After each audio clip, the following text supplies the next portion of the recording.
coming on the air tonight with developing news out of Pennsylvania, with the governor on his way as we speak to a situation involving law enforcement. Sources telling NBC News 5 officers have been shot. Details are coming in as we speak. We've got more on that in just a second.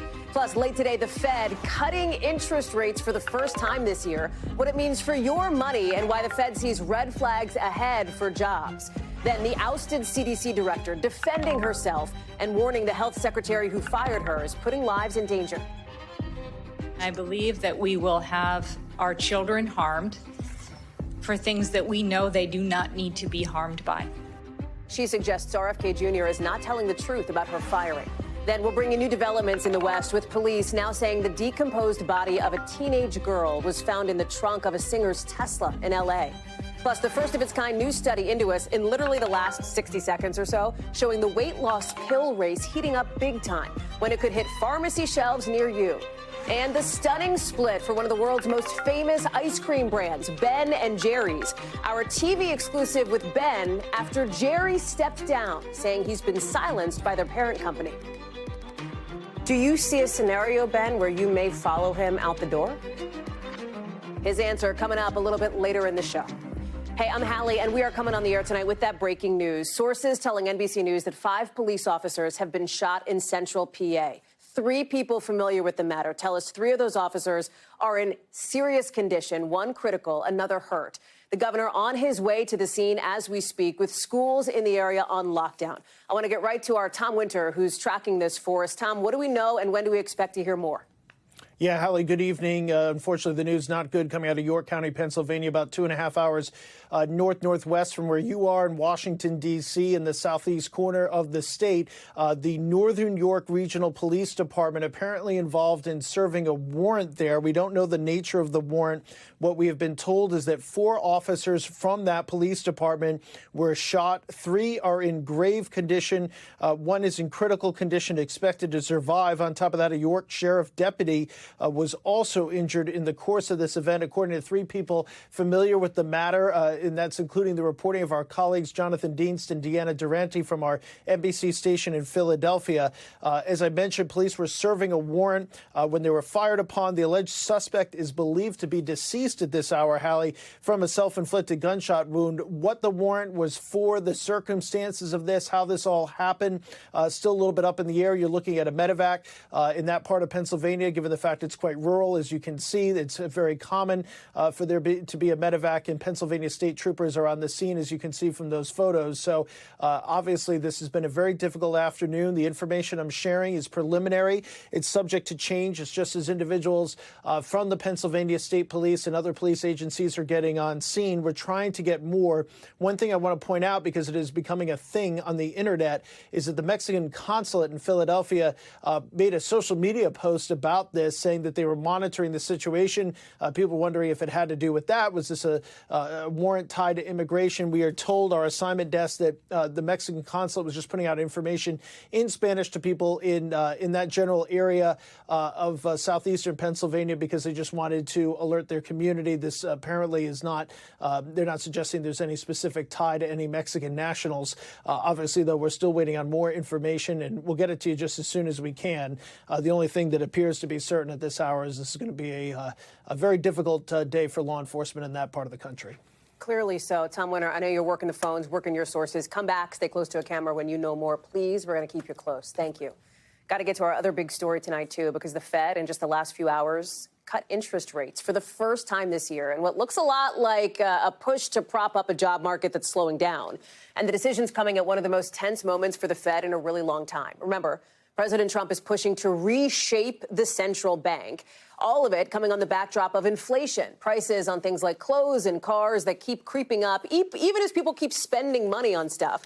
The country's highest unemployment rate in nearly 4 years, white-collar entry-level jobs especially taking a hit, and then, of course, tariffs and the president's trade war. Now, what do these cuts mean, these rate cuts?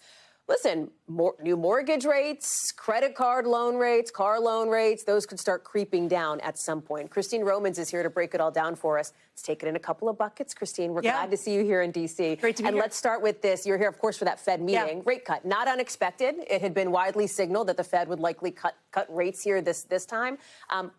it's a big deal for people who maybe want to buy a new house or maybe want to go get a new car loan or whatever the case may be. Absolutely. You talk about the two buckets. The one bucket is the job market, right, which has been really, really solid for a long time and then is now showing signs of weakness. So there's that bucket. The other bucket is prices, price increases. Inflation is still higher than the Fed would like to see. The Fed only has two jobs, the job market and inflation. Right. And as the Fed chief told reporters today, there are two jobs. There's tension between the two. They're at odds at the moment. So right now it looks like they're shifting to being more concerned about supporting the job market, a job market that's softening kind of quickly instead of that worry about inflation.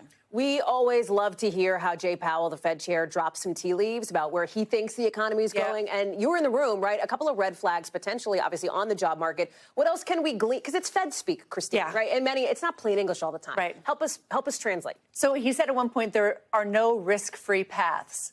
And for somebody like me, I'm like, whoa, that means there's a risk in trying to support the job market because it could mean that you start to inflame inflation. If you focus too much on inflation, you could watch a job market that starts to deteriorate really quickly. So the Fed is in a place it absolutely doesn't want to be. So it's a really tricky kind of line to walk here. The Fed chief also talked a little bit, and reporters asked him, we all asked him about, what's he concerned about in the labor market? Well, people just graduated from college. They're having a harder time getting in the job market. People are unemployed for a little bit longer. The share of people unemployed 6 months or longer is the highest it's been since the pandemic.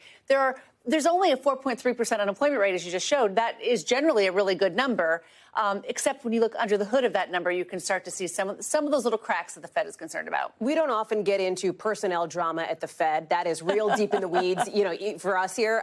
That said, we're in this very interesting moment here, and it's a big deal because it relates to the independence of the Fed. When you've got around the table these people making a decision on rate cuts, one of them is the woman President Trump is trying to push out of the job. Couple of seats down is the person he just put in to take that job. It is so wild that the drama at the Fed is not over the rate cut, but the people who were deciding on the rate cut. And I will say a lot of us who've watched and observed the Fed for a long time were pretty impressed today that there were 11 out of 12 people who absolutely agreed on what the Fed should do, and the one person, the Trump person, who had the most recent Trump, the guy who works for Donald Trump in the White House, who's taking a pause from that job to do this Fed job, he was the one who wanted a 50 basis point cut.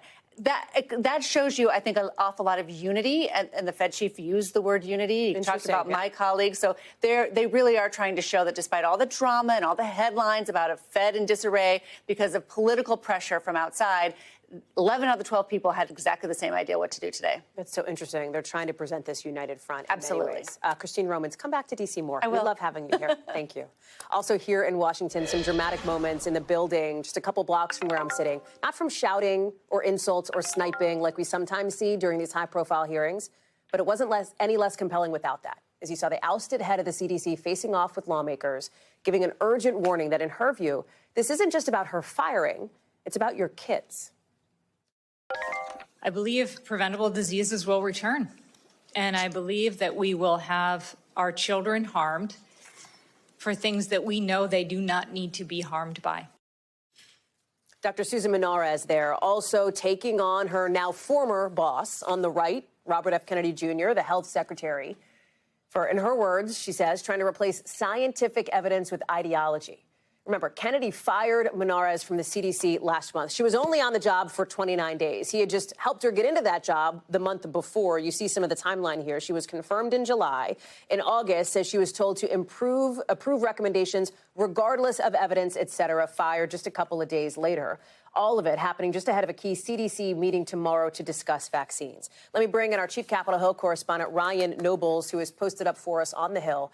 And Ryan, Kennedy earlier this month, just days ago, said Menarez was lying about the way she describes the firing. Menarez stood by her account of this, but she also tried to frame this as bigger than her, as a moment that matters not just for her own sort of personnel drama, if you will, but more broadly for public health in America.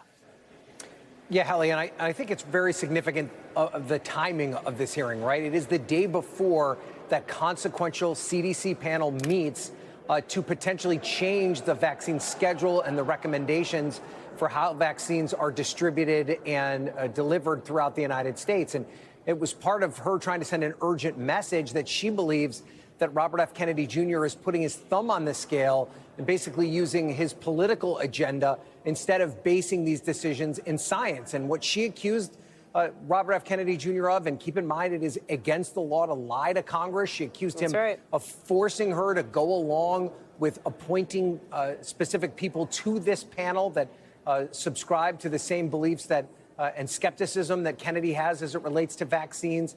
She accused him of pushing through decisions that were not based in sound science and facts. And this comes on the heels of Kennedy only 7 months into the job, overhauling this CDC panel, changing some of the recommendations for when the COVID vaccine, for instance, would be, instituted and which people should get it and when, which is affecting how people will get their insurance, and also dramatic layoffs throughout the agency, and of course, those huge cuts to research across the board.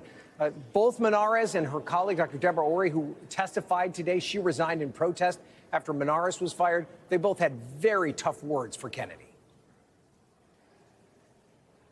He called, in that context, CDC the most corrupt federal agency in the world, emphasized that CD employees were horrible people. He said that CDC employees were killing children and they don't care. Seeing what he has asked our scientists to do and to compromise our integrity and the children that have died under his watch, I think he should resign.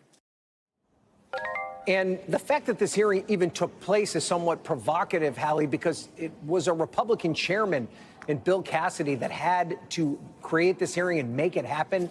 That was something that probably the White House was not in favor of. But Cassidy, who voted to confirm Kennedy, clearly has some concerns about the way he's conducting himself, particularly as it relates to vaccines. Hallie. Ryan, Secretary Kennedy was watching, right? I mean, that's pretty clear. Yeah, there's no doubt, because he was tweeting and giving his opinion along the way as it happened and kind of cheering along the Republicans that were defending him, including Senator Roger Marshall, who is a doctor as well. And Dr. Marshall, Senator Marshall, he actually laid the blame of any sort of vaccine skepticism or concerns around the way that people treat vaccines or the way that they view vaccines on the CDC. Listen to what he said to Menares during the hearing today.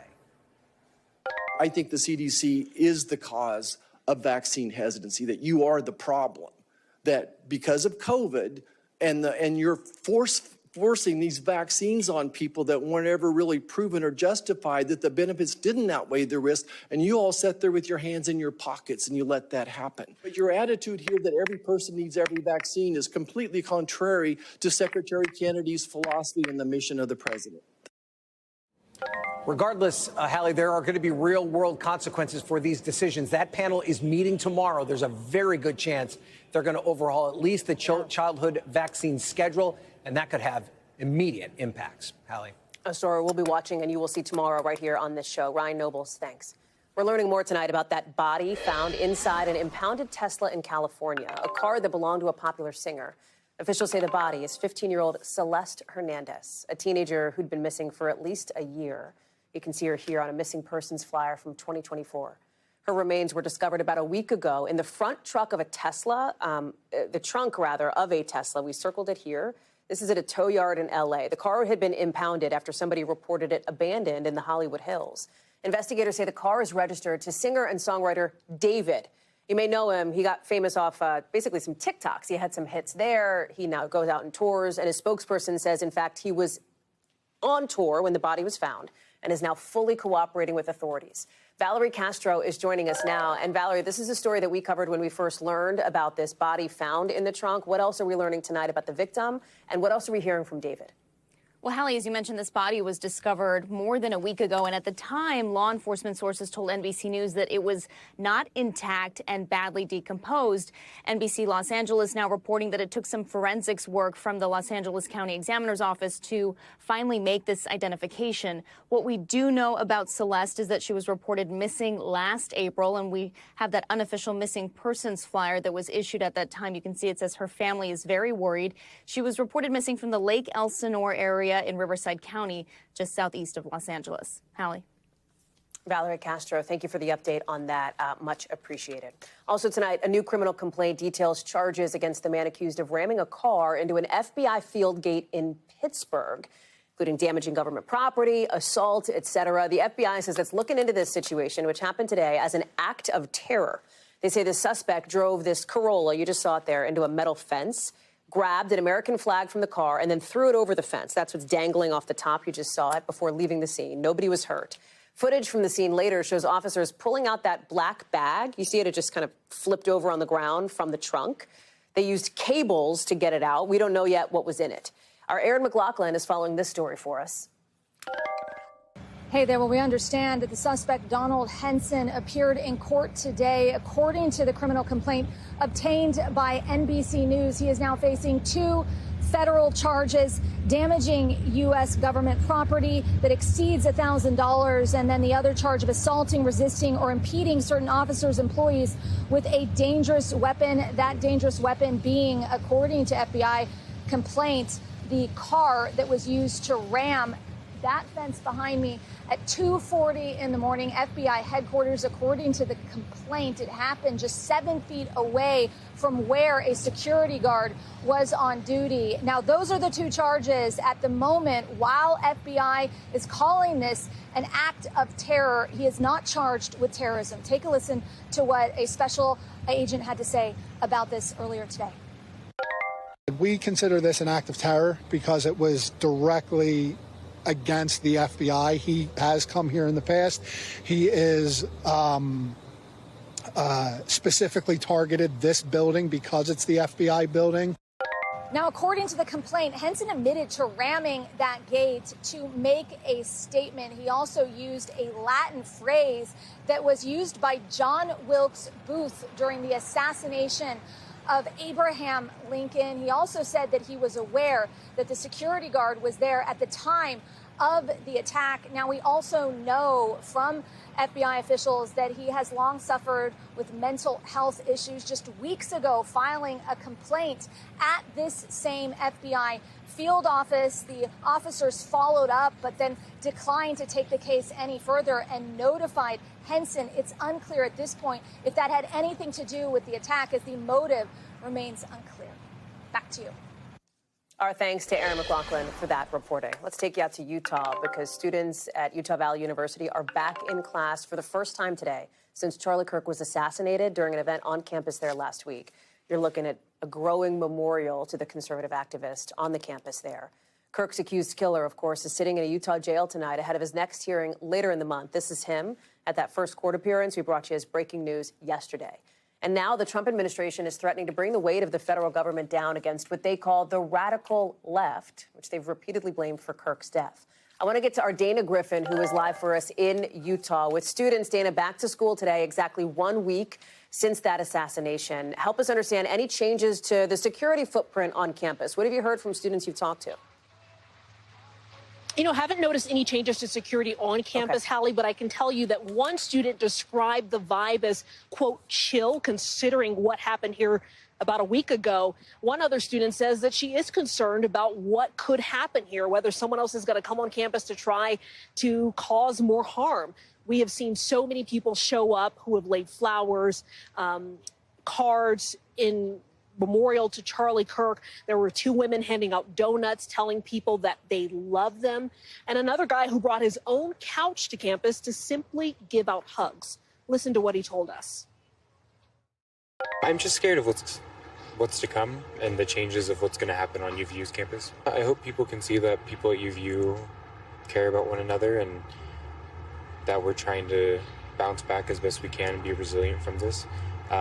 I hope it doesn't deter people from coming, because I love my college. And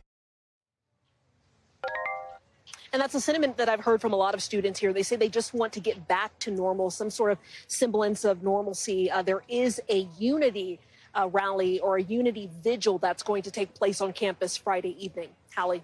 There's been a lot of discussion, Dana, around some of these online chats. So, for example, the Discord discussions that this suspect was apparently involved in, according to law enforcement officials and others. Congress is now looking into some of that, right? Absolutely. And this is going to happen on October 8th. According to the House Oversight and Government Reform Committee, they have sent letters to CEOs of Discord, Twitch, Reddit, and Steam, and they wanted them to testify on what they call the, quote, radicalization of online forum users, including instances of open incitement to commit politically motivated acts.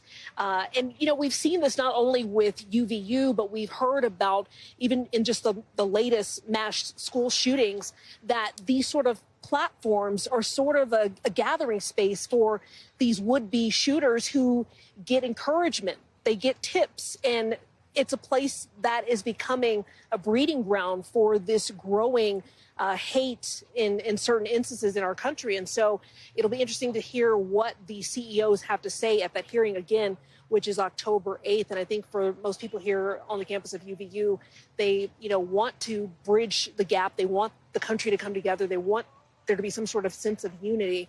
And hopefully we'll get some answers at that hearing. Hallie? Dana Griffin live for us there in Orem, Utah. Thank you. A lot more to get to here on the show, including some developing news just into us. We told you about what's happening in York, Pennsylvania.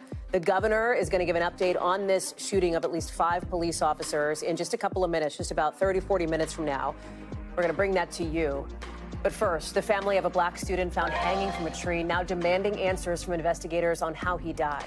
Plus, we'll take you overseas to the UK. President Trump just wrapping up day 1 of his state visit, officially his first full day. What's ahead for him tomorrow when he goes side by side with the Prime Minister?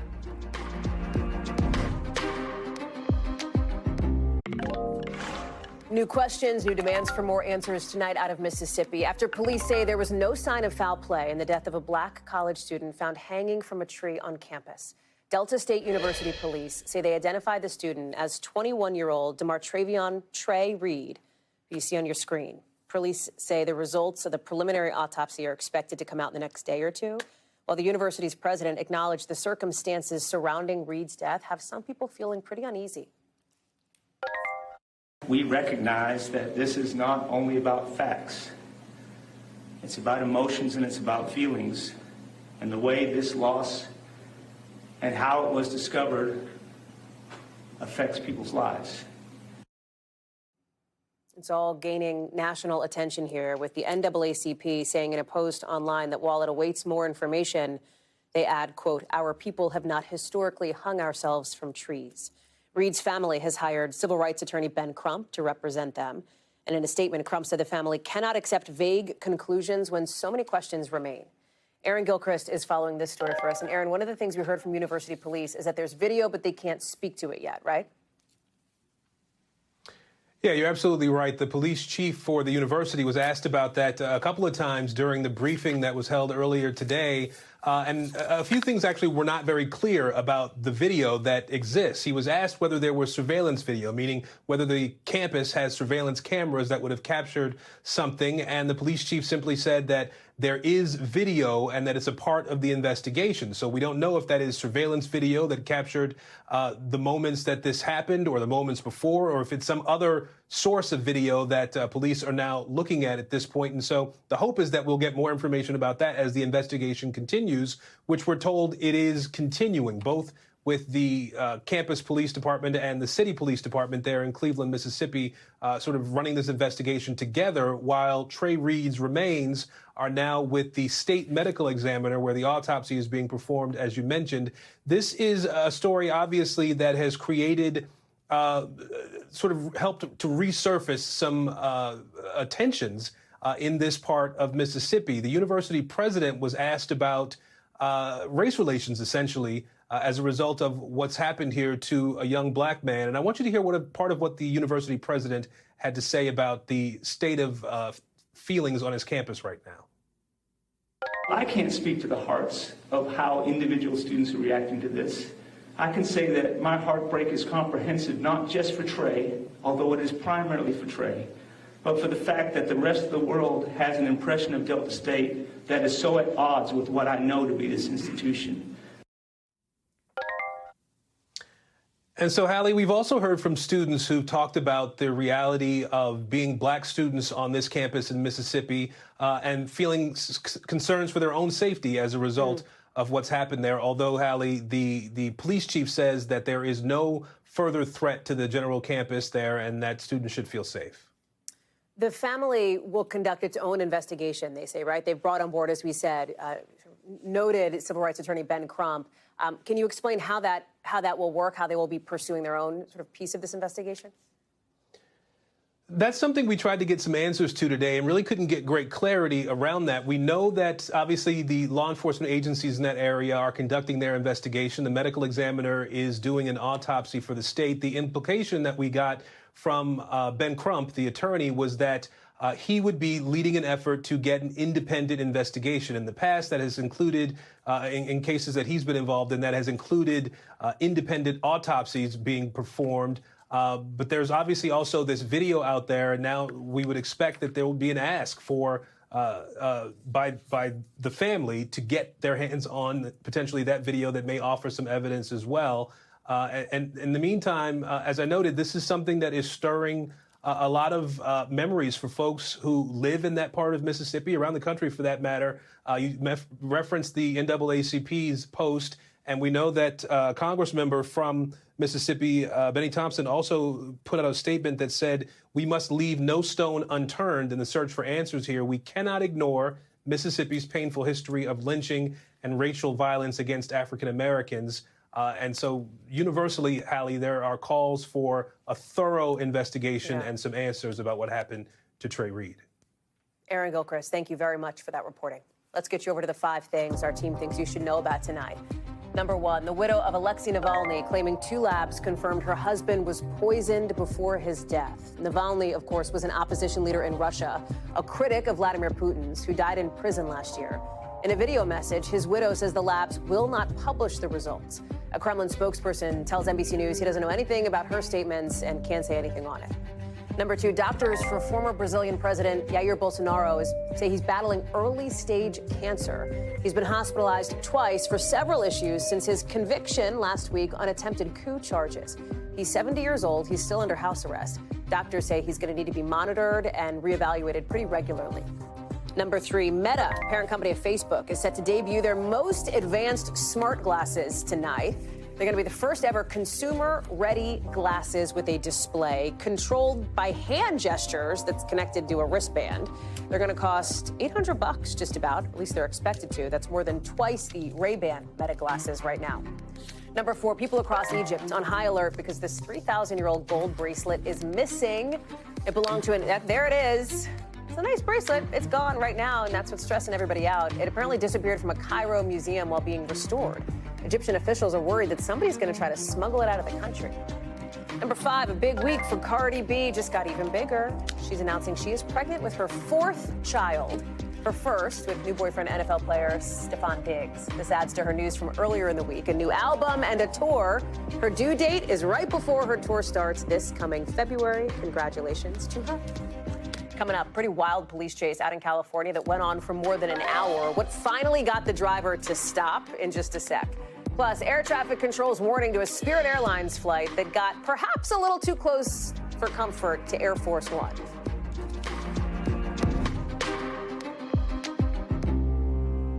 Have you heard about this from Spirit tonight? They say the pilot of one of their planes followed procedures after an air traffic controller repeatedly told this pilot to pay attention and get some space from Air Force One as it was flying President Trump over to the UK. You got to hear this audio. Listen to this. Spirit 1300, turn 20 degrees right now. Spirit Wings 1300, turn 20 degrees right immediately. 20 degrees right, Pay attention. Delta 2951, Boston Center 134.0. Spirit 1300, traffic's off your left wing by 8 miles, 747. I'm sure you can see who it is. It's flight level 320, maintain 330. I'll keep an eye out for him. He's white and blue. Spirit 1300, Boston Center 134.0. I got to talk to you twice every time. Spirit 1300, Boston 134.0. Pay attention. Get off the iPad. Get off the iPad. Woo. Everybody was fine, obviously, but it happened as both planes were flying over that area. The Spirit flight was traveling from Fort Lauderdale to Boston. The FAA says the planes were well within the required separation distance that they needed to be.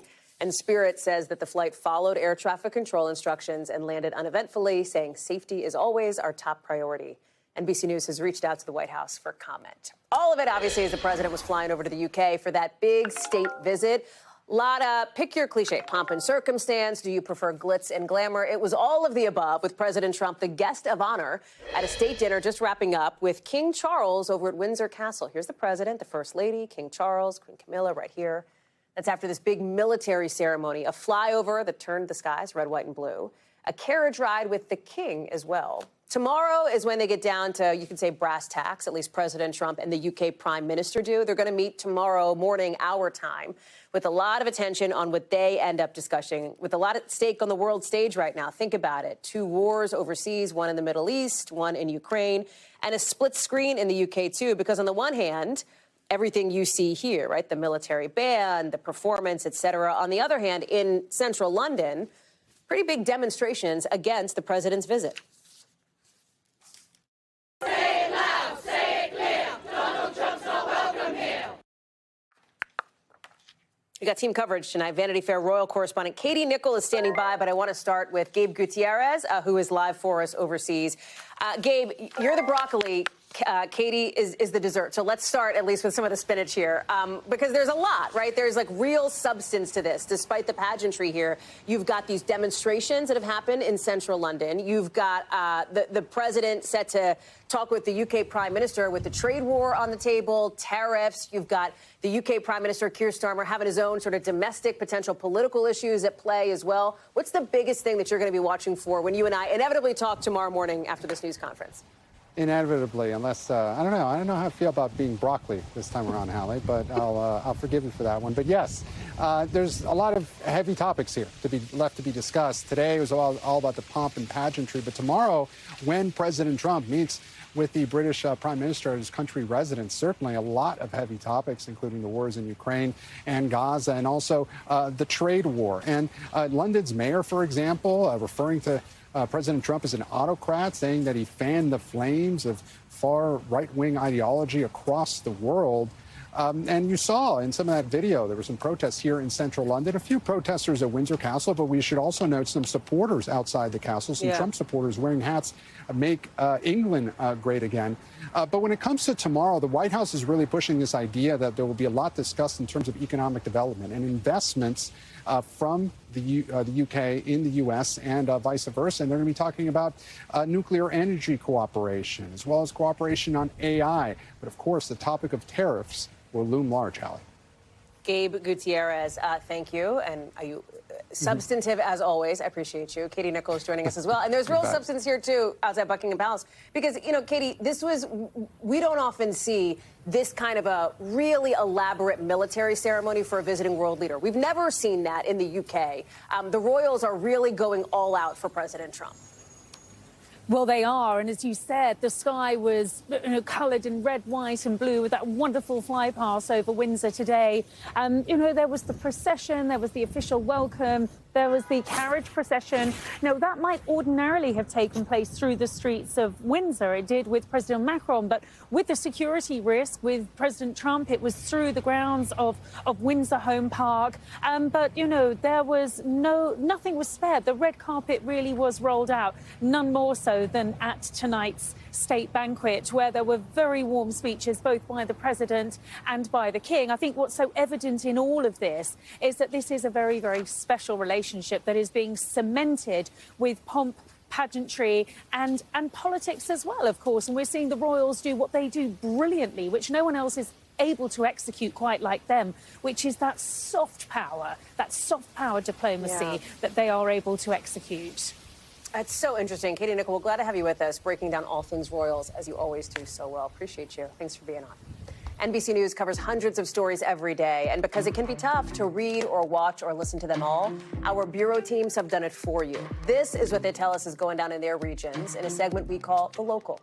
Out of our Northeast Bureau, a controversial plan to put a casino in Times Square has been rejected by the community board in the neighborhood. This multi-billion-dollar plan backed by Jay-Z's company and a lot of others faced a lot of pushback from Broadway theater owners. They were worried it would cut into their audiences. There are still 6 other proposals for casinos around the city that will be voted on later this month. Out of our Southern Bureau, a couple of porch pirates caught on camera around Miami. 'Tis the season, unfortunately. They are now behind bars and facing drug charges. You can see one person snatching packages before hopping into that's a getaway car. She was ID'd pretty quickly and arrested last week with drugs in the car. The driver is also facing several theft-related charges, too. And out of our Western Bureau, a car chase on a Southern California freeway. Look at this, sparks flying behind that truck. Possibly stolen, according to police. They were chasing this truck for more than an hour before it eventually lost a tire, popped a tire. It kept going for 20 miles. It was just rolling on a rim. That's why you see all those sparks. The driver eventually gave up, surrendered to police. And you're looking at that scene there. Still ahead for us tonight, the race to get the first GLP-1 weight loss pill to stores. What we know about how close that could get. Next.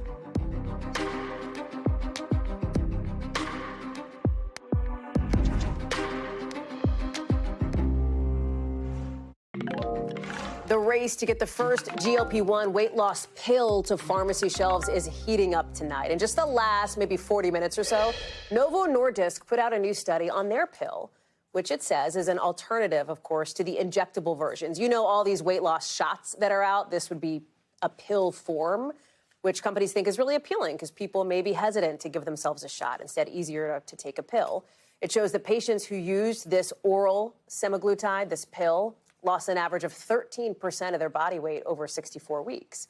Novo is in this race against Eli Lilly, which also has a pill version of its GLP-1 in the works. To be clear, neither of them is approved, right? No pills out now. They're both waiting for FDA approval. I want to bring in Emily Aketa, who joins us now with more. And there's a bunch of questions here, Emily. One of them is, okay, right now it's a shot, it's an injection. Is the pill as effective? Does it give you the same result? What's this showing? Yeah, that's definitely the first question I think that comes to mind for so many people, in part because a lot of people would rather not have to deal with a needle every single week, but also because there is a sense that it would be cheaper and more accessible because they don't have to roll out the plastic needle that has to be disposed after every usage. And so this study that was published today in the New England Journal of Medicine basically shows that over 64 weeks, the people who were taking these daily pills saw a 13.6% loss in the percentage of weight loss. And then if they were to continue to take the pill, they estimate that number is closer to 16.6%, which is very comparable to some of the weight loss injectables that we already see on the market. Here's what the chief scientific officer told me earlier today. Take a listen. Some patients prefer not to take an injectable, but rather take a tablet or an oral. They now have a choice because they can achieve the same efficacy, the same safety and tolerability, regardless of the oral once daily version or the weekly injectable version. So what's the timeline for all of this? Well, Dr. Lang told me that he is expecting that the weight loss pill will see FDA approval within weeks to months, which means that it could hit pharmaceutical shelves early next year at the earliest. Remember, this is just a window into the race to develop this weight loss pill because just last month or so, it was Eli Lilly who had announced successful clinical trials around their weight loss pill. And today, Eli Lilly actually announcing that in a head-to-head diabetes trial that their product outperformed Novo Nordisk's product. So there's a lot of this competition going on here, though experts caution they were looking at a smaller dosage of the semaglutide. So it's not a direct comparison, Hallie. It's all super interesting, Emily, and you've answered a lot of the questions, right? Is it as effective? What does it mean for these companies' bottom lines? Because that's a super big deal for both Eli Lilly, for Novo Nordisk, presumably. Could it maybe cost less? What is the timing on this? How long it would take to get to shelves? And then, do they have the same side effects? People will talk about, when they do the shot, sometimes they feel, nauseous or have gastro issues or whatever. Same kind of deal with the pill? Yeah, so in this new study, it appears to show that the side effects are in line with what people are experiencing with the shots, with the injectables. They're talking about those GI issues, maybe some nausea. Something like 75% who were taking the pill in the clinical trial experienced some kind of GI issue. But I think where the concerns start to arise for some doctors, at least, is that we're talking about a daily pill, not a weekly shot. And so does that create more room for inconsistency? Do people start to skip doses to alleviate some of the symptoms? It's something that some doctors say that when it does hit pharmacy shelves, they're going to want to be looking out for. Hallie. Emily Aketa bringing us up to speed on all this new stuff that's out just this past hour. Emily, thank you. You bet. Coming up, the Ben and Jerry split heard around the world. Ben is in, Jerry is out. What we know about why he's stepping down from the company he founded more than 4 decades ago, when Ben joins us next for his first TV interview. Coming up.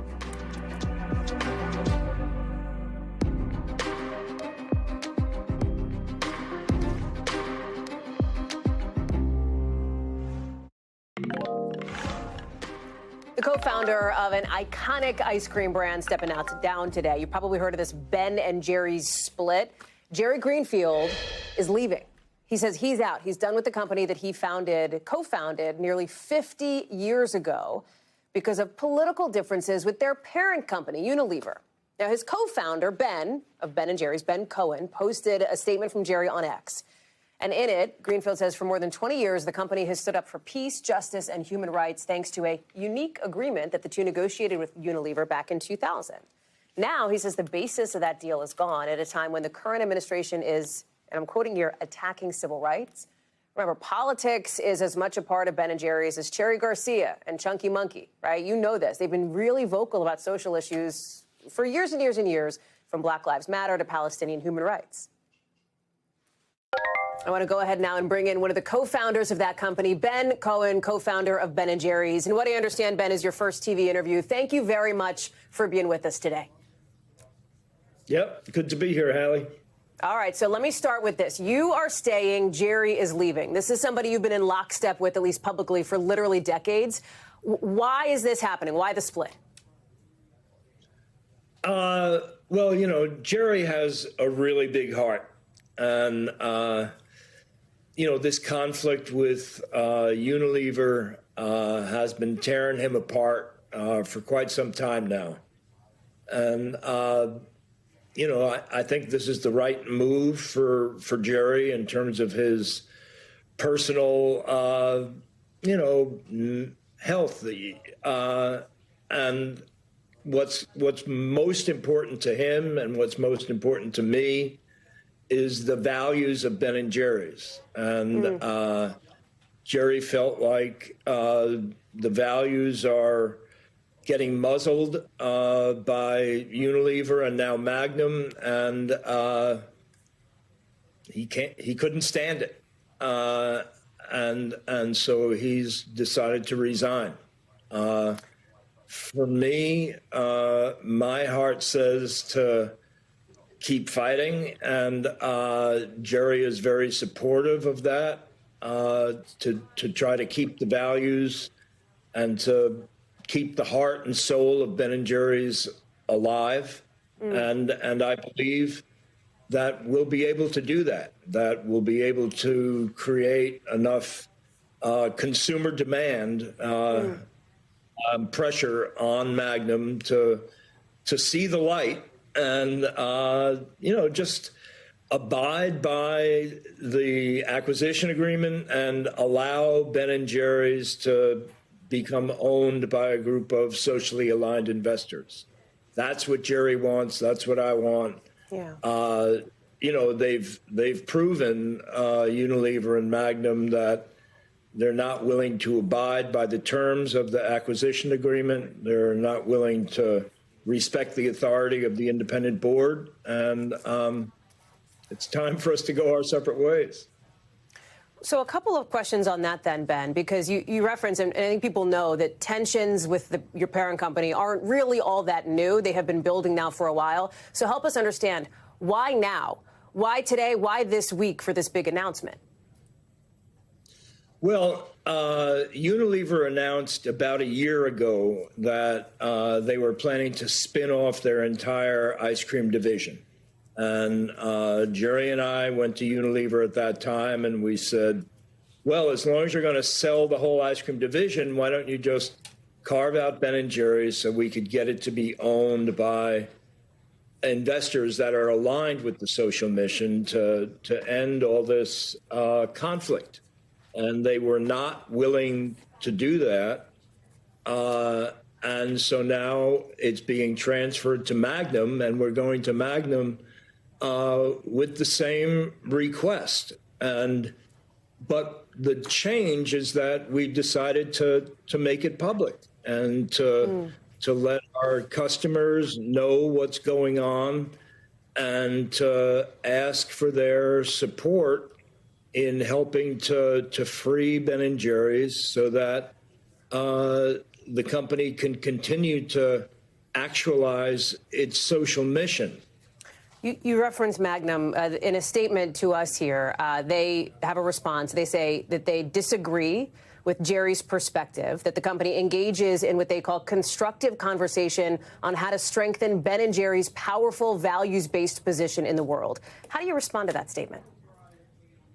Well, the statement is a broad generality, but if you get back to specifics, Magnum has muzzled the company when it tries to speak out against the slaughter in Gaza, when it tries to speak out in support of freedom of speech and the right to protest, when it tries to speak out in favor of diversity, equity, and inclusion, when the company tries to speak out in support of something as non-controversial as Black History Month.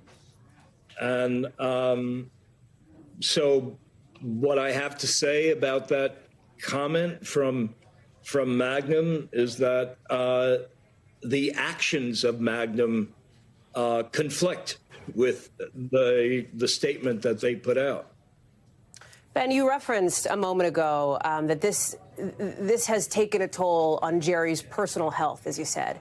Can you share more about that? How has this affected Jerry to the degree, if it is from a health perspective, that he is now obviously stepping away from this company that he helped build?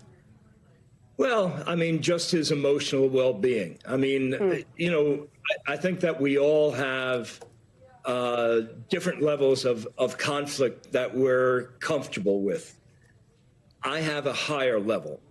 Jerry has a lower level. I mean, Jerry has a really, really big heart, and it's been torn apart by this conflict. You know, he has relationships with the people at Ben & Jerry's. He has relationships with the people at Unilever, and it's just been tearing him apart. And it's better for him to, you know, to not be engaged in this conflict. Do you see a scenario, Ben, where you may follow him out the door? No, I do not. I'm going to continue working within, you know, as an employee to keep the spirit and the soul and the mission of Ben & Jerry's alive. That's what Jerry and I both want, and we're going to do everything we can to make that happen. So then before I let you go on that topic, you know, when you put this post online, and again, you posted it, you posted Jerry's statement on your account to what he said about resigning, about leaving Ben & Jerry's, you were flooded with a slew of comments from people, many of them supportive, some of them saying things like, hey, go start another ice cream company. We'll follow you there. Name it something else. Go split off and do something else. Is that in the realm of possibility? Is that something, Ben, that you would consider? Well, you know, we started Ben & Jerry's when we were 26. We're now 74. I'd say it's a little late for us to start another ice cream company.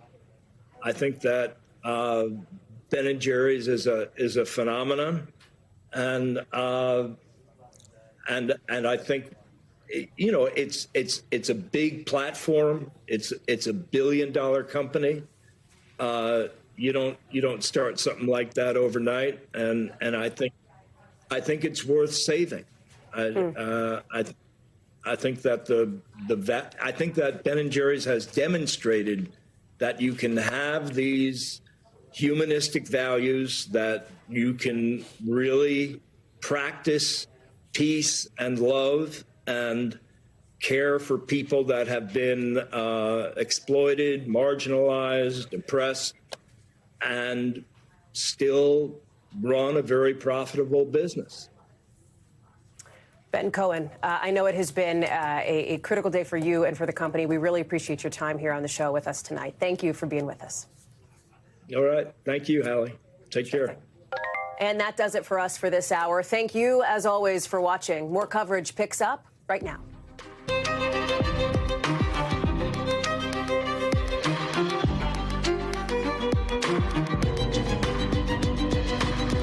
We are coming on the air tonight with developing news on an active police incident out of Pennsylvania. The governor is on his way to the scene. He's actually set to speak, we believe, in the next couple of minutes, after sources tell NBC News 5 officers have been shot.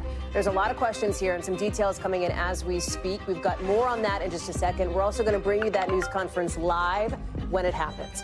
Plus, late today, the Fed's cutting interest rates for the first time this year from the Federal Reserve, what it means for your money, and why the Fed sees red flags ahead for jobs. Then the ousted CDC director defending herself and warning the health secretary who fired her, maybe putting lives in danger. Watch. I believe that we will have our children harmed for things that we know they do not need to be harmed by. Why she suggests RFK Jr. is not telling the truth about her firing. Then new developments in the West with police now saying the body of a teenage girl was found in the trunk of a singer's Tesla in L.A. We've got more on that, along with more on the pomp and the protests over in the UK, who is and is not so happy about President Trump's big trip there, all ahead of a critical press conference tomorrow. That's coming up just a little bit later in the show. Hey there, I'm Hallie, and any minute we are expecting to hear from the governor of Pennsylvania at a hospital near York, PA, after sources tell NBC News 5 police officers were shot in a pretty rural part of the state. This is a live look. Obviously, this is where we think that news conference will happen. Hasn't begun just yet. We think it's going to begin in a couple of minutes. We're going to bring it to you live because at this point, there's still a lot of questions about what exactly went down here. Now, here's what sources familiar with this situation are telling us, that 3 of the officers are in what they call grave condition, 1 in critical, another hurt. The FBI now on the scene as well. Our national security correspondent, Tom Winter, is joining us now. Tom, I know you've been working the phones. We expect to hear from Governor Josh Shapiro in a minute here. What else have you learned and what should we know? You can add the colonel of the Pennsylvania State Police to that group of speakers we're expecting to hear from, Hallie. And what we're being told at this hour is not particularly good. 5 officers, 4 from the Northern York Regional Police Department. So what they do, Hallie, is instead of having a bunch of small towns have a couple of officers that kind of pool their resources together, that 3 officers from that police department are in what is described to us as grave condition. 1 officer is critical from that same department, expected to survive. And a York sheriff deputy was also injured in the course of this shooting, bringing that total to 5, as I mentioned. What we're told, according to multiple senior law enforcement officials briefed on the matter, is that police were apparently serving an arrest warrant when they were fired upon. The alleged suspect is believed to be deceased from a self-inflicted gunshot wound. We're looking into whether or not authorities were serving a warrant that is tied to an order of protection if somebody were to violate it. So that's the type of a warrant that we're hearing at this point, but still trying to confirm and nail down those details. Okay. The information, of course, is fluid, subject to change, but obviously this is a situation that's got a lot of people in that part of the state, about 2.5 hours northwest of you, west of Philadelphia. Quite concerned at this hour. And as soon as obviously we get more information or we get this press briefing, expected to start within about 10 minutes or so, we'll get that to you. Tom Winter, I know you'll be joining us for that. We're going to bring it to you live as soon as Governor Shapiro and obviously, as you say, the head of the state police join to give us an update that we hope will be substantive with some of these questions answered. Tom, thanks. To our other big story tonight, in just the last few hours, the Fed cutting interest rates for the first time this year. This is a big deal for your money. If you have any interest in getting a new mortgage or a car loan or whatever, the decision coming at one of the most tense times for the central bank in a long time here. Remember, the president is pushing to reshape the Fed. All of it coming on the backdrop of inflation, of prices on things like clothes and cars creeping up. People are still spending money, and that's why this rate cut is significant to folks who may want to be spending it on things like, you know, whatever they put on their credit card, for example, what that interest rate may be. Comes as the country's got an unemployment rate of just about 4%, with white-collar entry-level jobs especially taking a hit. Then, of course, there's President Trump's trade war. I want to bring in now our business correspondent, Christine Romans, who's following all of it for us tonight. Okay, there's a lot here. This rate cut was not a shock. People thought it was probably coming down the pipeline, as you and I talked about even last night here. It is no less of a significant moment, although the markets really didn't do much for it. Is that because it was pretty baked in? Yeah, absolutely. They call it buy on the rumor, sell on the news. It's one of those Wall Street things that's sort of backwards, but they were buying stocks up to record highs in anticipation the Fed was going to get started cutting interest rates and mortgage rates falling, too, on the idea that they knew that this rate cut was coming. By the way, mortgage rates are falling. Yeah, and they fell in anticipation of this. They fell to a 3-year low, and you have this surge of refinancing activity. Refinancing activity in the last week was up like 58% from the week before. And that's because people were racing.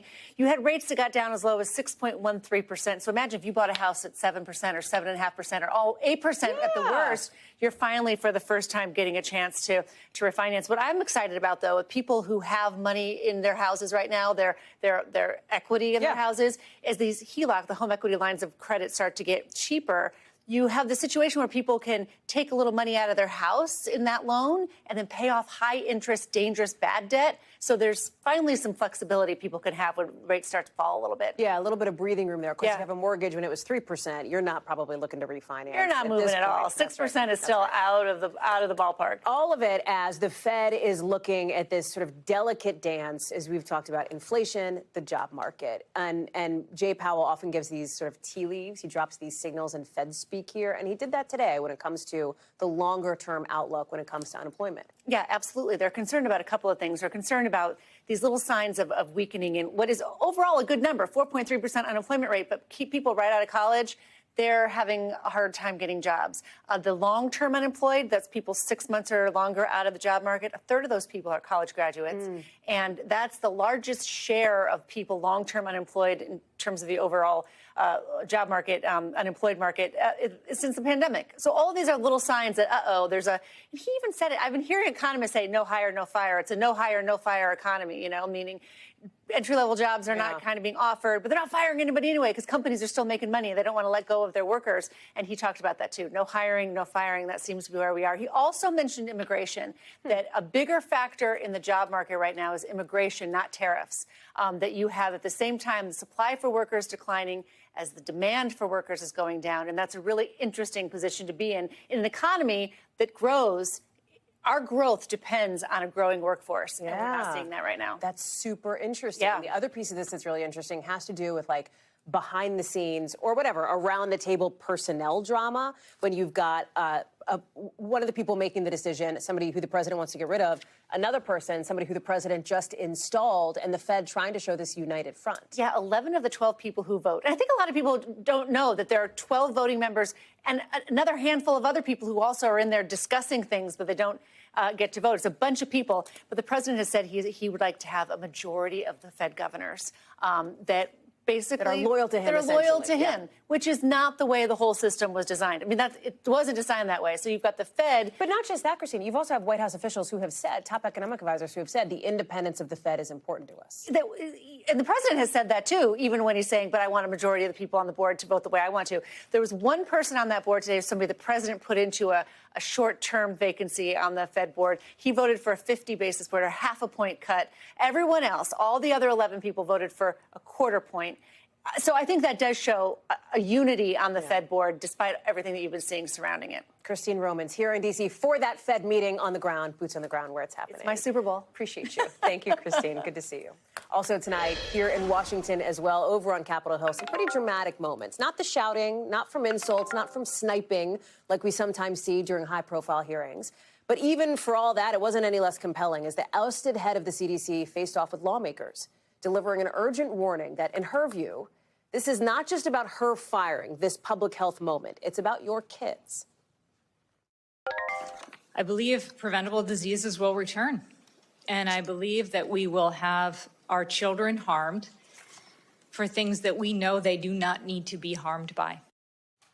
Dr. Susan Menarez there, also really taking on her now former boss, Health Secretary Robert F. Kennedy Jr., for, in her words, trying to replace scientific evidence with ideology, something that could maybe compromise the health of millions of people. Remember, Kennedy fired Menarez from the CDC last month. She was only on the job for about a month. So she got confirmed end of July, end of August, she was gone. She says her firing was part of a bigger push to undermine the nation's top public health agency. And she said to senators that Kennedy, who's a longtime vaccine skeptic, tried to pressure her to pre-approve recommendations from a committee that has anti-vaccine activists on it. At another Senate hearing this month, Kennedy said she was lying. Let me bring in now Ryan Nobles, who is live for us on Capitol Hill. This is one of these blockbuster hearings. Like, I look at, we talked about yesterday, you had people screaming insults at each other, right? Buffoon. There was not much of that here from a tone perspective, but there was a lot of drama kind of simmering right below the surface regarding who was at this hearing, who even called this hearing in the first place, and these warnings that Dr. Menarez and her colleague were delivering about this moment for public health in America. I think, Hallie, if you watched this hearing, you saw a witness in the form of Dr. Susan Menarez who was prepared, who was cool, who was calm, and who was collected and had a message to send. And that is that she's very concerned about Robert F. Kennedy Jr.'s stewardship of the Department of Health and Human Services, which just in 7 months has seen some remarkable changes. He's overhauling this key panel that makes recommendations as it relates to vaccines. That panel is going to meet tomorrow. They could change the schedule for when it is advised that children get key vaccines, for instance, the hepatitis B vaccine. He's also slashed millions, hundreds of millions of dollars in research funding. He's gutted key departments with massive layoffs in a number of different areas. And so Menarez made it clear throughout this hearing that she was not going to just back down when Kennedy asked her to do things that she felt were contrary to science and were more related to politics. Listen to what she and one of her colleagues told senators today. Called, in that context, CDC the most corrupt federal agency in the world. Emphasized that CD employees were horrible people. He said that CDC employees were killing children and they don't care. Seeing what he has asked our scientists to do and to compromise our integrity and the children that have died under his watch, I think he should resign. Keep in mind that despite this call, there is no chance at this point that Robert F. Kennedy Jr. is going to resign. But the timing of this, I believe, is important, Hallie. Bill Cassidy, who's the chair of this committee, was provocative in even calling this hearing, bringing Menarez up to make some of the claims that she made in such a public setting. And it's the day before this vaccine panel meets. And I think in many ways, Cassidy, in fact, he said so, was sending a message about his concerns about the recommendations this panel may deliver us tomorrow. Ryan, there was also a bit of a back and forth. You know, one of the senators suggested there was maybe a recording of this meeting in which Menarez was fired. Then it turns out it's not a recording. Maybe it's a transcript. Obviously, there were questions around this because that would, at least from the sort of personnel perspective, settle some of the he said, she said, the back and forth on this. Where did that end up? Yeah, there isn't a ton of clarity, to be honest with you, Hallie. And you're right that there is a degree of he said, she said between Menarez and Kennedy. Kennedy said at one point the reason that she was fired was because he asked her if she could be trusted, and she said that she couldn't be trusted, and that's why he fired her. Her description of that was much different. She said that she couldn't be trusted if it meant that she was going to have to go against what she believed were decisions that were made contrary to science. And so both of these individuals were testifying in front of a Senate panel. They're not technically sworn in and put under oath, but it's already a crime to lie to Congress. So based on the fact that we had two very different views as to what this conversation was about that led to her firing, somebody was at least not telling the full truth. Whether or not we'll get to the bottom of that, I think, remains an open question. But I do think the undercurrent here, Hallie, is while the White House continues to at least show public support for Robert F. Kennedy Jr., there seems to be a growing number of Republican senators that have concerns of his stewardship of the agency.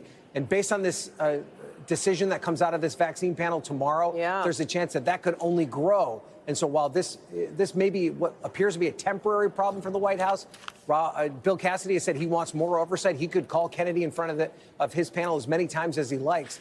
This isn't something that's necessarily going away immediately. It's not. We're going to be talking about it again tomorrow when that panel meets. Ryan Nobles, thanks very much for all that. Appreciate it. We're also learning more tonight in the West about a body found inside an impounded Tesla in California, the car belonging to a popular singer. Officials have now identified that body as that of a 15-year-old girl, Celeste Hernandez. She'd been missing for at least a year. Here she is on that missing persons flyer from 2024. Her remains were discovered about a week ago in the front trunk of a Tesla. You see it circled there. It was at a tow yard in L.A. The car had been impounded after somebody reported it abandoned in the Hollywood Hills. Investigators say the car is registered to singer and songwriter David. You may know him. He got famous with some hits on TikTok. His spokesperson says he was out on tour when the body was found and is now fully cooperating with officials. Valerie Castro is joining us now. And Valerie, just a horrific investigation. What else are police saying, and what else are we hearing from this singer David's spokespeople? Well, right now, they're not really saying much more other than he is cooperating with investigators. He was scheduled to have a concert tonight in Seattle. Unclear if that is still scheduled to go on. We've been checking all day. Earlier today, it had not been canceled, but we'll see what happens later in the day. As far as the investigation, you mentioned Celeste's body was found more than a week ago. And at that time, law enforcement sources told NBC News that it was badly decomposed and not intact. NBC Los Angeles reporting that it took the medical examiner some forensics to really identify the body. And here's what we do know about Celeste. We do have that missing persons flyer that was issued. That came out last April when she was first reported missing by family. You can see there on the flyer, it says her family is very worried, pleading for information. What we still don't know in this case is how Celeste died. Police are not calling this a homicide at this point. The LAPD did issue a statement saying at this time, the LAPD does not have a crime classification from the coroner as to the mode or manner of death. Thus, we do not have any suspect information at this time. So, Hallie, much more to come in this investigation over the next few days. All as we are learning that David's show in Seattle, according to the singer's website, is now canceled. Valerie Castro, thank you very much for bringing us up to speed on that, a story we've been covering since we learned about it last week. Appreciate it. In Utah tonight, students at Utah Valley University are back to class today for the first time since Charlie Kirk was assassinated on campus during an event there last week. You're looking at the growing memorial there for the conservative activist. Kirk's accused killer, of course, is sitting in a Utah jail tonight ahead of his next hearing later this month. This is him at his court appearance about 24 hours ago. And now the Trump administration is threatening to bring the weight of the federal government down against what they call the radical left, which they've repeatedly blamed for Kirk's death. I want to get to Dana Griffin, who is live for us here in Utah with students back to school now exactly 1 week since that horrific assassination. Dana, any changes to security on campus that you've noticed? What else are we hearing? Haven't noticed any changes to security, Hallie, but we have noticed a lot of students on campus. I asked one student, is this normal, considering what happened last week? And she says, yes, it seems like things are back to normal, and they are hoping to get back to the way things were before this campus was thrusted onto the national stage. There's been a very solemn presence on campus. You've got not only students, but people outside of the campus coming to pay respects to Charlie Kirk. There is the area where he was assassinated. There are dozens of people standing there. And this is one of the courtyards where usually it's hustling and bustling and a lot of activity, people talking and catching up. It was silent, people standing there paying their respects. So obviously this may continue this week just because of the scene where this assassination, Hallie, took place. Dana, what else do we know? There was this sort of, people might have seen it, a false report. It was a false alarm of a bomb threat at the Turning Point USA headquarters in Phoenix, the organization, obviously, that Kirk founded. There's also, obviously, this look ahead to what's going to happen on Sunday in Arizona as well, and that is this massive memorial service that's being planned, and you've got just a who's who of people here in Washington that are set to speak and fly out for that. Exactly, yeah.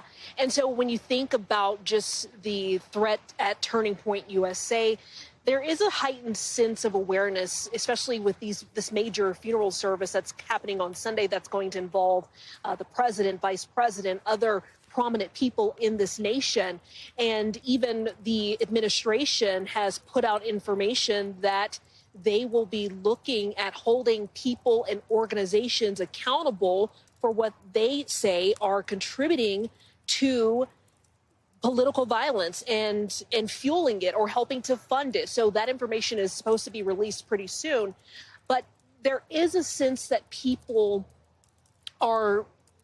there's a heightened sense of trying to call out or trying to fire or trying to reprimand people who are making a mockery of Kirk's death. And the administration has been very vocal about trying to put a stop to that. So we should learn some information pretty soon about what the administration's plan will be moving forward. Even the vice president tweeting out that, hey, now is the time to focus on the funeral. And we will discuss that once we get past his funeral, which is happening Sunday in Phoenix. Hallie. Dana Griffin live for us there in Utah. Dana, thank you very much. Let's get you over to the 5 things our team thinks you should know about tonight. Number 1, the widow of Russian opposition leader Alexei Navalny says 2 labs have confirmed her husband was poisoned before his death. Navalny, who was a prominent critic of Vladimir Putin's, died last year in prison. In a video message, his widow says the labs will not publish those results. A Kremlin spokesperson tells NBC News he doesn't know anything about her statements and can't speak to them. Number 2, doctors for former Brazilian President Jair Bolsonaro say he's battling early-stage cancer. He's been hospitalized twice for several issues since his conviction last week on attempted coup charges. He's 70 years old. He's under house arrest. Doctors say he's going to need to be monitored and reevaluated pretty regularly. Number 3, folks across Egypt on high alert, at least police are, because a 3,000-year-old gold bracelet has gone missing. It disappeared, there it is, from a Cairo museum while being restored.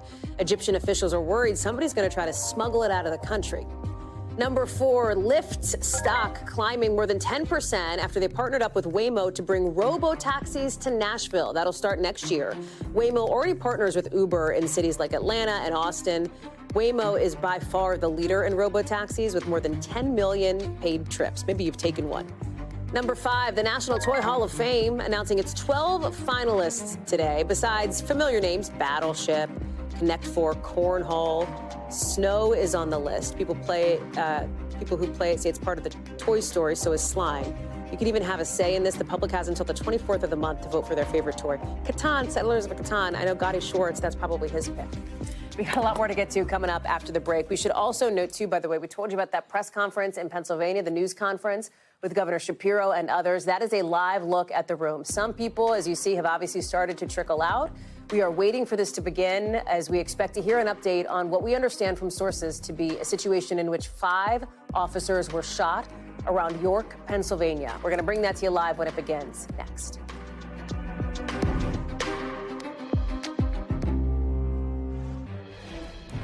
Pennsylvania Governor Josh Shapiro, as well as the head of Pennsylvania Police, we believe expected to speak now. Here they are. Let's listen in about the law enforcement shooting in York. Commissioner of the Pennsylvania State Police. I'm going to address you this evening concerning a critical incident that has rocked the community here in York County this afternoon. The incident occurred in Caduras Township, York County. I'd like to preemptively say that there are many details which at this point we are not prepared to release, given the ongoing nature of the investigation. That having been said, we would like to advise the community that there is no current active threat. The situation today involved law enforcement officers who were shot. I can confirm that the shooter is dead. I can confirm that there were 5 law enforcement officers who were shot today, 3 fatally, 2 that were transported here to Wellspan in York. They are currently listed in critical but stable condition. The District Attorney of York County, who is no stranger to this community, or in collaborating with the Pennsylvania State Police, Tim Barker, I've spoken to him. The Pennsylvania State Police has been asked to convene a major case team to conduct the lead in this investigation with the assistance and in collaboration and in partnership with the York County District Attorney. I can assure you that all of the resources of the Pennsylvania State Police are being brought to bear.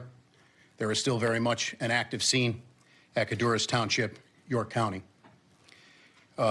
Later this evening, the District Attorney will have more information to release. I can tell you that the Pennsylvania State Police have taken over calls for service for the Northern York Regional Police Department, and we will continue to do so to support our partners. I can tell you that I've spoken to the special agent in charge of the FBI out of Philadelphia, our municipal partners and county partners here in York County, and we've received multiple offers of assistance from our fellow state partners to include New Jersey and York. But we have a very large investigative scene. In being here today with our law enforcement family for the second time in 2025, I'd just like to say on a very personal note, our hearts and prayers go out to them, to the families of the deceased and the families of those officers who were wounded. There are simply no words that I can offer to assuage the grief that this community has experienced and unfortunately will continue to experience. The grief will be unbearable, but we will bear it. So we stand here today united for our partners all across the law enforcement spectrum, and we will not rest until we've conducted a full, fair, competent, and thorough investigation into this matter. Lastly, I would simply ask to the community here in York County and beyond, all across Pennsylvania and all across our nation, if you could keep the families that were touched by this tragedy today in your thoughts and prayers. Please give them a solemn thought. And to the women and men who are working diligently right now to push this incident forward and the investigation forward and the aftermath that will have to be dealt with and persevered through, our hearts and prayers are with them. Thank you very much. I'll now turn it over to Governor Shapiro.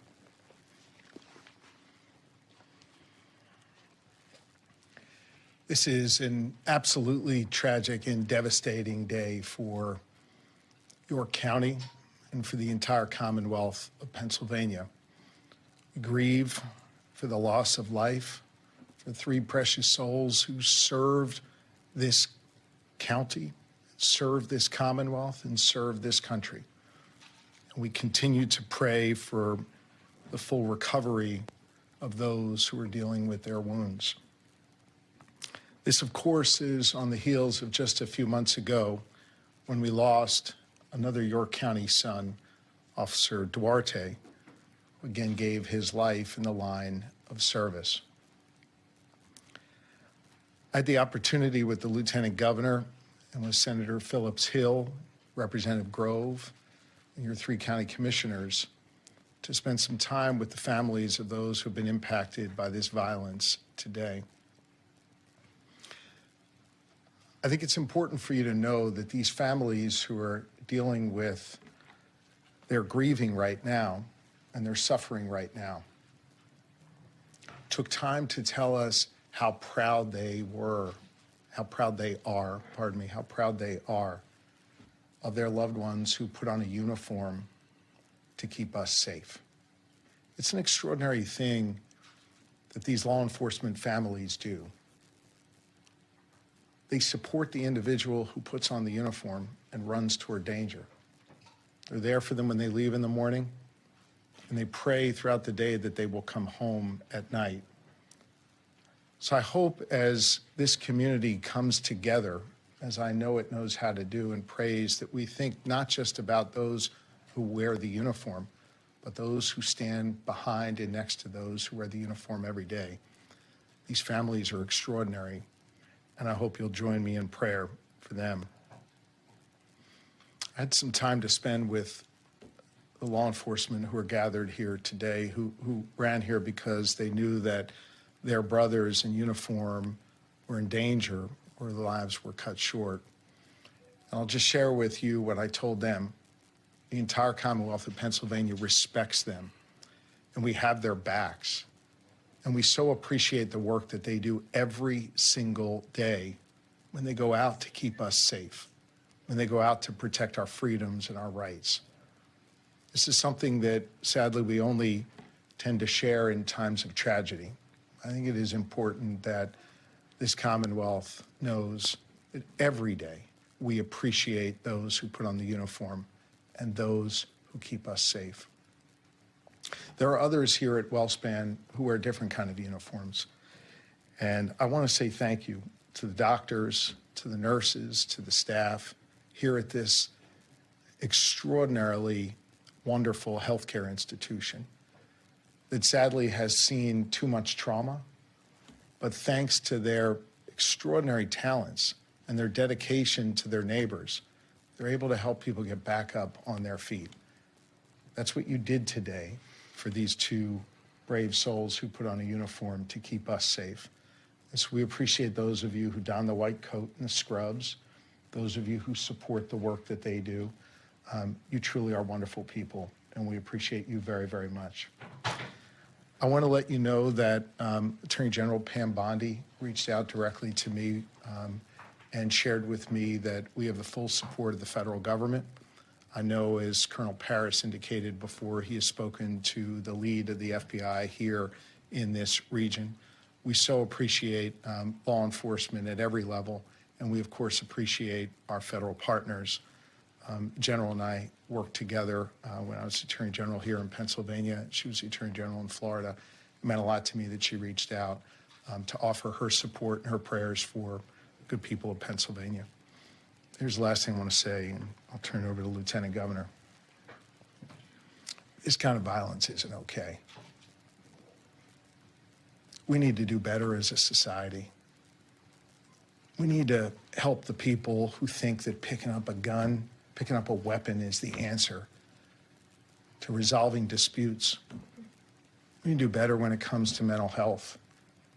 We need to do better when it comes to looking out for those who are in need, so we don't have to deal with tragedies like this. We got to do better as a society.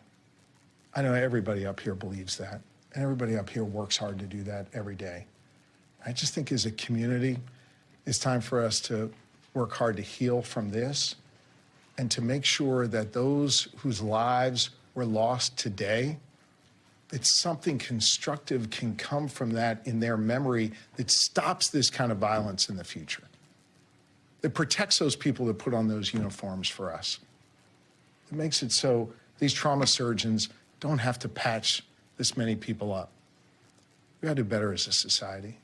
I know we're all committed to doing that work. We've got to do even more. Now's the time for this community to come together and to do this important work. And so on behalf of a grateful Commonwealth, I say to those who wear the uniform of law enforcement, thank you. To those who wear the uniform of healthcare, thank you. To the elected leaders up here, thank you for the work that you have done and know you will do to keep our community safe.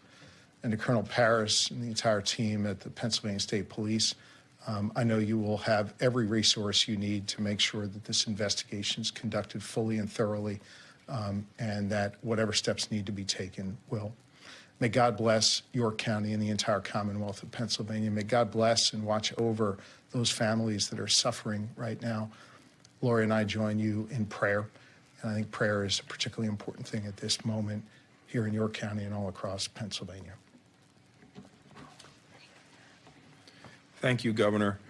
I share your thoughts and prayers for the officers that were lost today, the officers who were injured, and every law enforcement person across this great Commonwealth.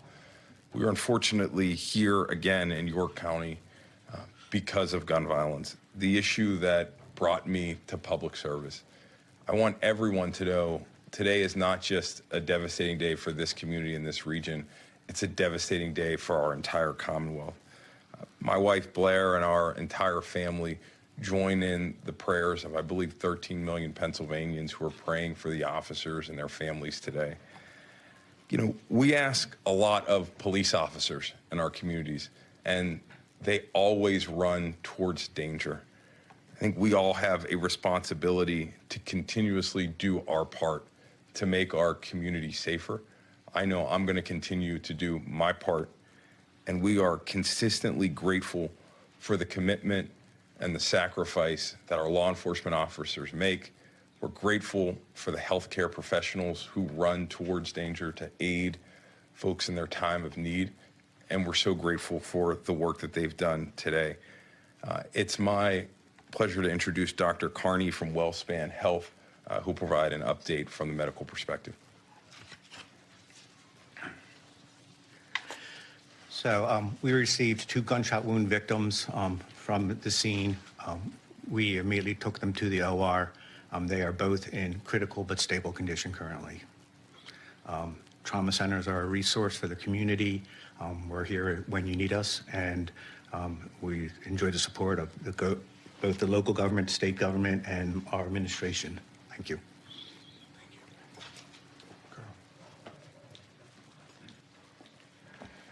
So at this point, I would open it up to a few brief questions, however, prefacing that with the fact that the information we can provide is extremely limited. Sir. Did you say this was the officers involved are from Northern New York? I did not say, and that was intentionally done so. Obviously, we know who they are and who they work for. Our concern is that there are some investigative steps that we're taking right now, and at the request of the district attorney, we're withholding that information. Do you know what the district attorney plans to release? I've spoken to District Attorney Barker. I know there are a lot of things going on right now, but at some point, I know he will brief the media. Sir. The circumstances surrounding while these officers were there was they were serving a warrant of some sort of PFA? So they were there to follow up on an investigation that began yesterday. The general heading of that investigation, I would say, would be domestic related. But beyond that, the facts and circumstances, we have more information, but pending the search, typing up and serving, we want to hold that information any more specificity. Which department they were with, the officers? No, I did not. So we're going to, at this point, say that the 5 law enforcement officers in York County, and we're going to leave it there. And I'm going to defer to the district attorney, Tim Barker. I just want to be clear. So there were 5 law enforcement shot, 3 of them killed, 2 in critical here in this hospital, but then the shooter was also killed. Is that the number? Correct. Those numbers are correct, sir. Are there any other suspects involved? At this point, we believe that the community is safe, but we're leaving no stone unturned, and we're going to run every lead down. But I don't have that for you. Do you know what SWAT was called in? I'm not prepared to release that. Like I said, I'll defer to the district attorney. Sir? Have we heard anything as far as weapons or what exactly happened when they arrived? No. I mean, we have, but not that I can confirm with any specificity that I would be concerned we would have to backtrack on later. So very much processing a large scene. I will confirm that it is a large scene. Members of the PSP Forensic Services Unit are down there mapping it right now. It's still very much an active scene. It is secure, and we believe, just to reiterate, there's no threat to the community. A couple more questions here. Was he shot by police or did he shoot? He was shot by police. Can you confirm the address or the block number of the scene? No, not at this time. Governor, can I get your thoughts on earlier today you were in Chester trumpeting the fact that violent crime had actually been reduced there. What your day, how you would sum up your day after that, and then here you are. Well, look, this isn't about me or my emotions. I think this is just about a grieving community. And I wanted to be here with this community. I want law enforcement to know how much we care about them and respect them. I want this hospital team to know how much they matter in this community. And most importantly, I want these families to know that we're all grieving with them and praying for them and that they're not alone. Thank you all very much. Thank you, guys.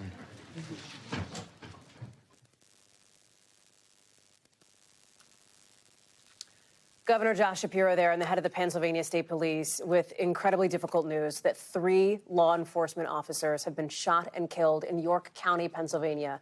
2 others hurt, both of them in critical condition right now after an incident related to a domestic investigation. The attacker was also killed, according to what you heard there from police, shot by other law enforcement officers as well, as this is giving us at least some degree of answers to this situation, this developing news that we've been following over the course of the last 90 minutes. Stephen Romo is joining us now, our correspondent here at NBC News. And Stephen, it is still, as we heard from police, a large and active scene. And they specifically did not say where these officers were from. It sounds like they obviously still want to make sure that those notifications to family members and others go out in a timely manner. Yeah, just heartbreaking to hear that. Many people wanting to know exactly which officers for which agency are deceased, Hallie, and clearly these officials want to make sure their families learn from them before hearing that through the media. Just heartbreaking to hear these details. You heard the domestic situation, some more information that we learned there. We hear law enforcement say all the time those are often the most dangerous calls that they go out to. Something else that we heard from officials, this being another incidence of losing a law law enforcement officer in that area. It was back in February. It was patrolman Andrew Duarte was killed in a hostage incident at a hospital. Not even that long ago, this same year, they're back again talking about this relatively small community dealing with another heartbreaking tragedy in this incident. We are expecting to hear more information on what happened today. We heard Governor Shapiro there talking about being in contact with Pam Bondi, getting federal resources if they need those to investigate this, but really trying to drive home the point that the suspect in this situation has died as well from law enforcement fire. We heard in one of those final questions there. Important to note that because at one point when this was first developing around 4 p.m. Local time, there were many schools in the area that were on lockdown. The schools weren't involved in this, but of course, being a parent and seeing that come across your phone, that there's a lockdown at your schools, you can imagine how terrified those parents were thinking about the possibility of this shooting. But they do now know that they are, at least for now, in a safe condition, Hallie. Stephen Romo, thank you very much for that. We are going to continue to monitor what is happening in Pennsylvania. As you heard in that news conference, we do expect to hear from the district attorney, presumably more details there on identities here, on anything else related to that investigation, again, that started yesterday, as police say, domestic related. We're going to keep an eye on this, and we'll be right back after a quick break.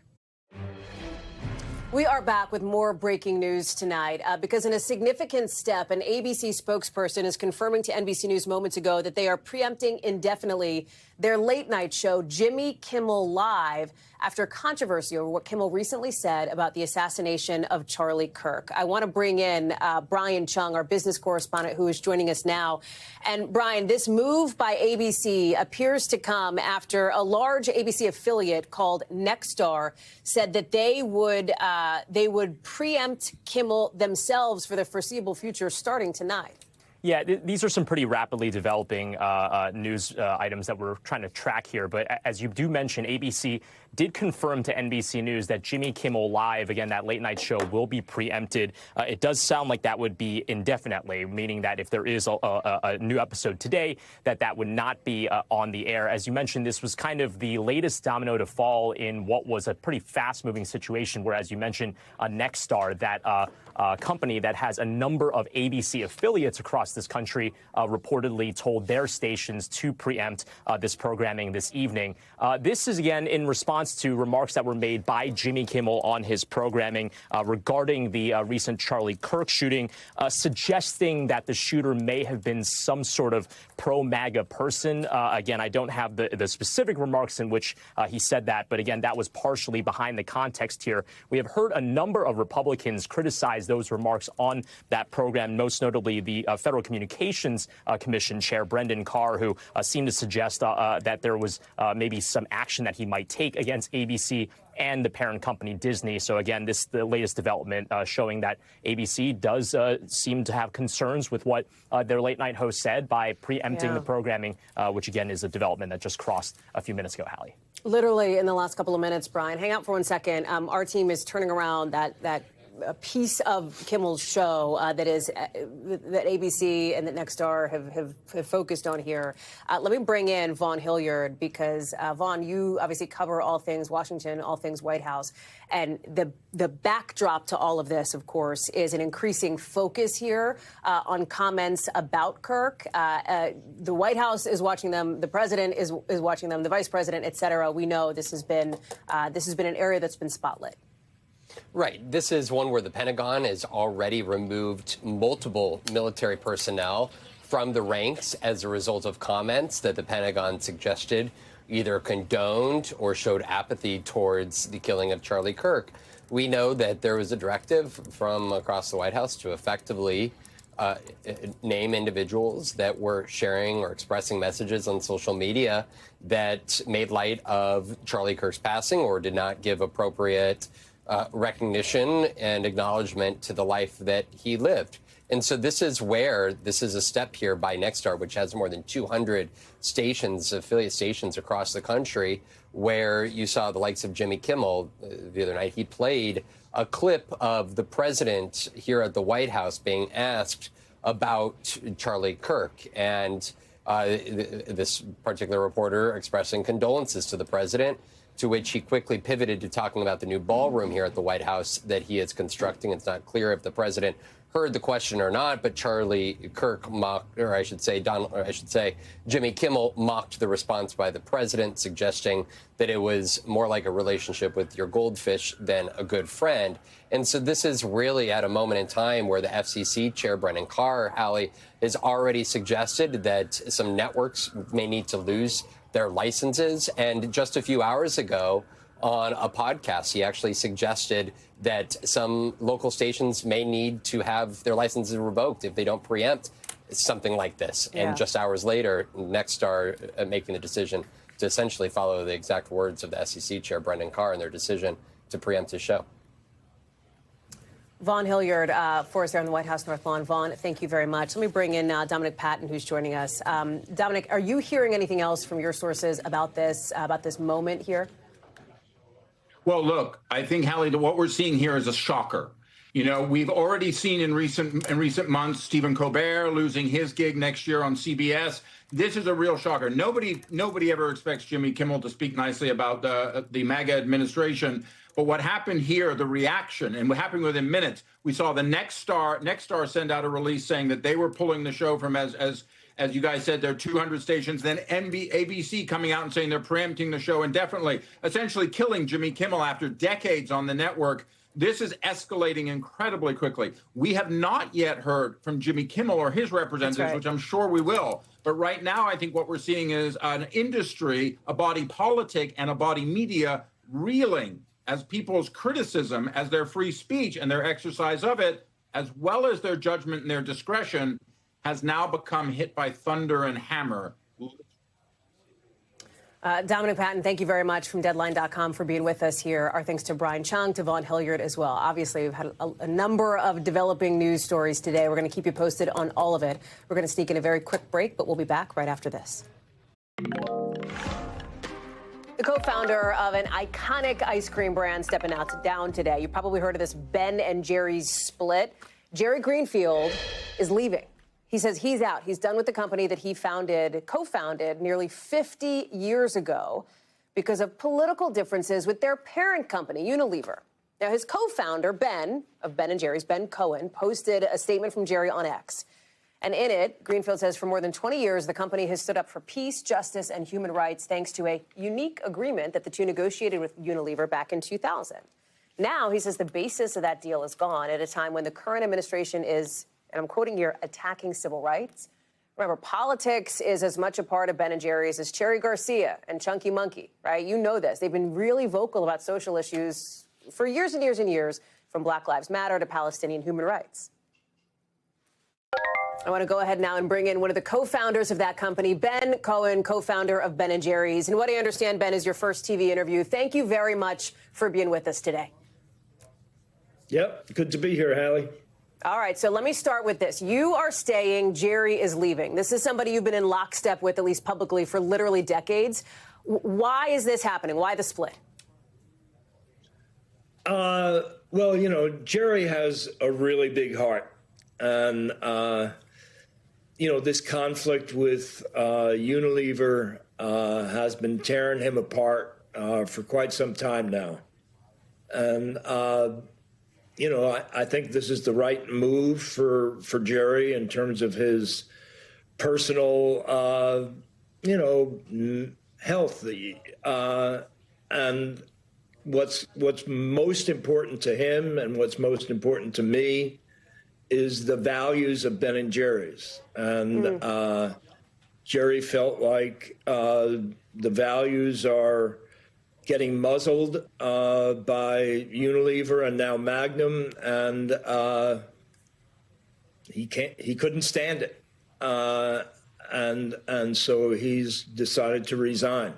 For me, my heart says to keep fighting, and Jerry is very supportive of that, to try to keep the values and to keep the heart and soul of Ben & Jerry's alive. And I believe that we'll be able to do that, that we'll be able to create enough consumer demand pressure on Magnum to see the light and, just abide by the acquisition agreement and allow Ben & Jerry's to become owned by a group of socially aligned investors. That's what Jerry wants. That's what I want. Yeah. They've proven, Unilever and Magnum, that they're not willing to abide by the terms of the acquisition agreement. They're not willing to respect the authority of the independent board. And it's time for us to go our separate ways. So a couple of questions on that then, Ben, because you reference, and I think people know that tensions with your parent company aren't really all that new. They have been building now for a while. So help us understand, why now? Why today? Why this week for this big announcement? Well, Unilever announced about a year ago that they were planning to spin off their entire ice cream division. And Jerry and I went to Unilever at that time, and we said, well, as long as you're going to sell the whole ice cream division, why don't you just carve out Ben & Jerry's so we could get it to be owned by investors that are aligned with the social mission to end all this conflict. And they were not willing to do that.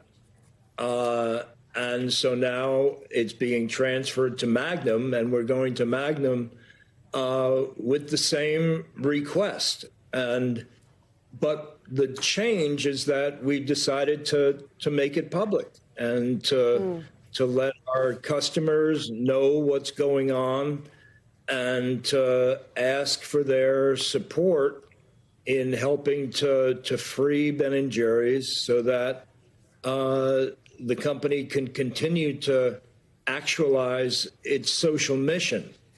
You reference Magnum in a statement to us here. They have a response. They say that they disagree with Jerry's perspective, that the company engages in what they call constructive conversation on how to strengthen Ben & Jerry's powerful values-based position in the world. How do you respond to that statement? Well, the statement is a broad generality, but if you get back to specifics, Magnum has muzzled the company when it tries to speak out against the slaughter in Gaza, when it tries to speak out in support of freedom of speech and the right to protest, when it tries to speak out in favor of diversity, equity, and inclusion, when the company tries to speak out in support of something as non-controversial as Black History Month. And so what I have to say about that comment from Magnum is that the actions of Magnum conflict with the statement that they put out. Ben, you referenced a moment ago that this has taken a toll on Jerry's personal health, as you said. Can you share more about that? How has this affected Jerry to the degree, if it is from a health perspective, that he is now obviously stepping away from this company that he helped build? Well, I mean, just his emotional well-being. I mean, I think that we all have different levels of conflict that we're comfortable with. I have a higher level. Jerry has a lower level. I mean, Jerry has a really, really big heart, and it's been torn apart by this conflict. He has relationships with the people at Ben & Jerry's. He has relationships with the people at Unilever, and it's just been tearing them apart. And it's better for him to not be engaged in this conflict. Do you see a scenario, Ben, where you may follow him out the door? No, I do not.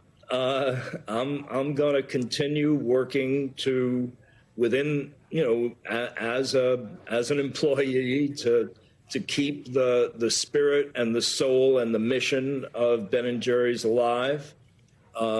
That's what Jerry and I both want.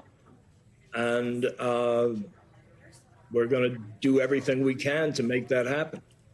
So then before I let you go on that topic, you know, when you put this post online, and again, you posted it, you posted Jerry's statement on your account to what he said about resigning, about leaving Ben & Jerry's, you were flooded with a slew of comments from people, many of them supportive, some of them saying things like, hey, go start another ice cream company. We'll follow you there. Name it something else. Go split off and do something else.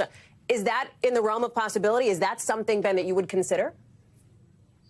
Well, you know, we started Ben & Jerry's when we were 26. We're now 74. I'd say it's a little late for us to start another ice cream company.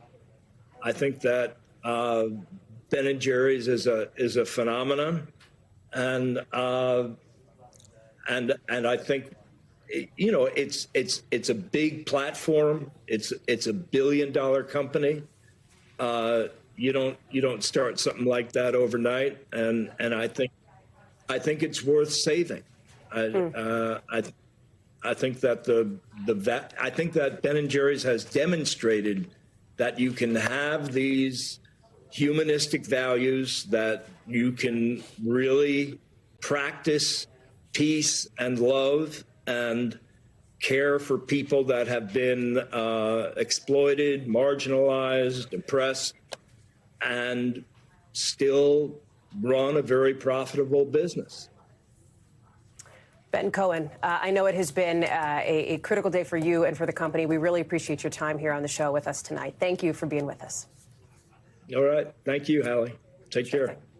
And that does it for us for this hour. Thank you, as always, for watching. More coverage picks up right now.